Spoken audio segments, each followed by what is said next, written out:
Welcome to Understanding the Timeline for Promotion and Tenure. I'm Ellen Beverly, Director of Faculty Affairs here in the School of Medicine. Today, I will be walking you through our promotion and tenure timeline. This video is helpful not only to faculty considering going up for promotion and tenure, but for new faculty wanting to learn more about the process and timeframes.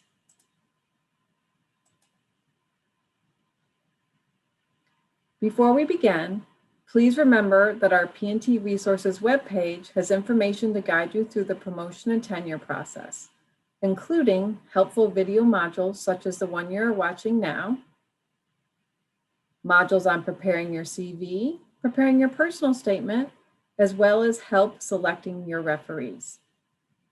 Please check out our updated annual learning opportunities. Of course, you will also find the P&T timeline, submission guidelines, as well as example submissions. Promotion and tenure is an 18-month process. We begin in January of each year. As you will see throughout this presentation, your work as a candidate begins in late winter or early spring, depending on your department or division due dates. The process ends when you receive notice of successful promotion or tenure, pending the Board of Visitors approval in June of the following year. For example, for the 21-22 promotion and tenure class beginning in January 2021, candidates who are successful are promoted or tenured on July 1st, 2022. Before we walk through the time frame, I want to point out some important information to help you navigate the P&T process. First, introduce yourself to your department or division's P&T contact. They are responsible for the administration of the process in your area and are a great source of information. When you connect with them, be sure to ask them about your department or division due dates. They are well before faculty affairs due dates, so please pay attention to them. Again, consult our P&T Resources webpage for training, guidelines, and example submissions. And finally, be sure to get any and all questions that you may have on P&T answered. Stay tuned for a list of P&T experts available to help you at the end of this presentation. The P&T process includes many people who are here to ensure that P&T is handled with integrity and confidentiality. This includes you as the candidate, people in your department and division, people in my office in the School of Medicine, the School of Medicine Dean, as well as the Provost, the UVA P&T Committee, and the Provost Administrative Team.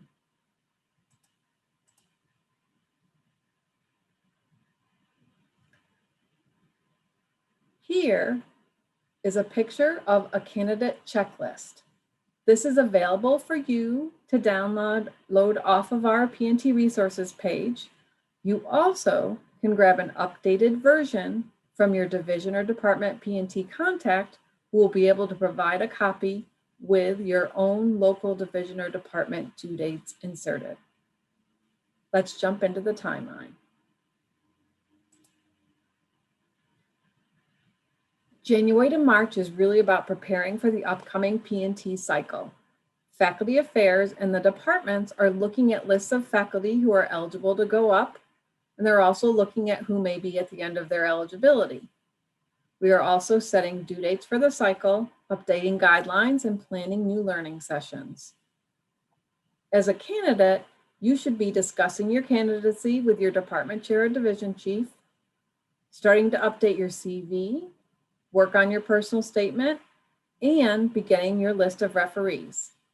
You also should be gathering any information that you still need for your portfolios, such as Press Ganey scores or teaching evaluations. Searching out resources is also very important, as you want to make sure that you're getting your questions answered. April to June is time for you to prepare and get feedback in the first part of your promotion and tenure submission, which includes your CV, your personal statement, and your list of referees. Please be watching the videos that guide you through these important documents and meeting with mentors, your supervisor, your department chair, or your division chief to ask for feedback. If you are at the end of your eligibility and you're not ready to go up, and your chair and your division chief agrees, speak honestly with them about your options, which may include a clock stop if you qualify. In April to June, your department is finalizing the list of candidates who will be in the P&T class. They are reviewing your submissions and providing you feedback, and then they're submitting them to Faculty Affairs on your behalf. In Faculty Affairs, we are making sure that the candidates are eligible, that submissions are complete and accurate, and we're sending out the request for referee letters on behalf of the dean. Please be sure to check your candidate checklist to see your specific department or division due dates. In July to September, as a candidate, you're focusing on completing and submitting your portfolios. Please be open to feedback and consider making changes as advised. Again, get any questions answered on the portfolio or the submission process. You'll continue to update your CV for new significant accomplishments, and you may be asked to provide additional referee suggestions. During July to September, your department is reviewing your submissions, and your department P&T committee is voting on candidates. Chairs and division chiefs are writing letters of support. They're also having discussions with those who may not be recommended to move forward. In the same time frame, Faculty Affairs is answering questions from referees. We are checking the referee letters to ensure that each candidate has at least 3 external independent referee letters, and we're following up with departments if we need additional referees. We are also providing all the referee letters to the department for their committee review.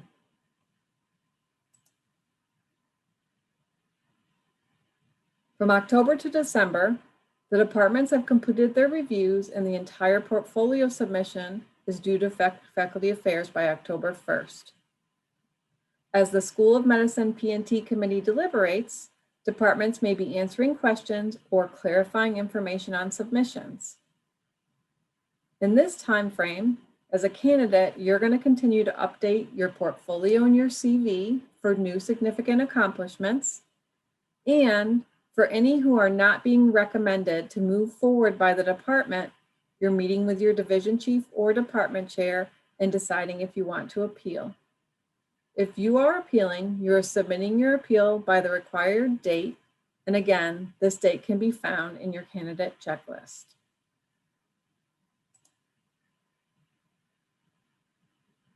In January to June, candidates continue to update their portfolio and CVs for significant new accomplishments.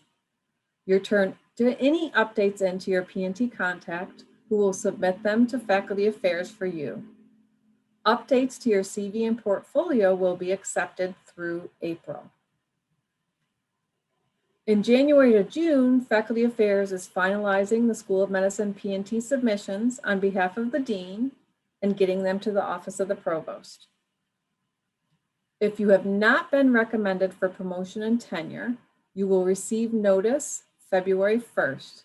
You can then again discuss appeal options with your division chief or department chair. January to June is really a time frame for patience and waiting as the Provost P&T committee does their review. Successful candidates will receive notification in June that their promotion or tenure is approved pending the Board of Visitors approval.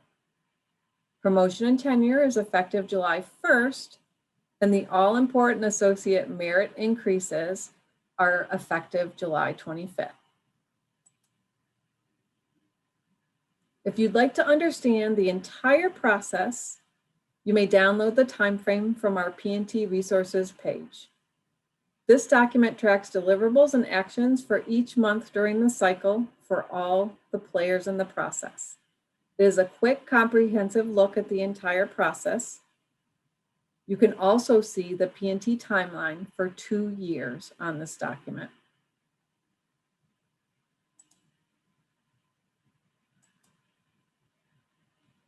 In summary, we want you to use your P&T resources to understand the guidelines and learn how to construct your best possible portfolio.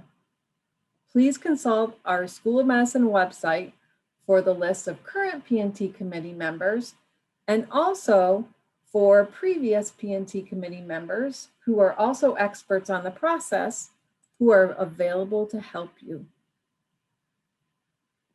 Thank you for tuning in.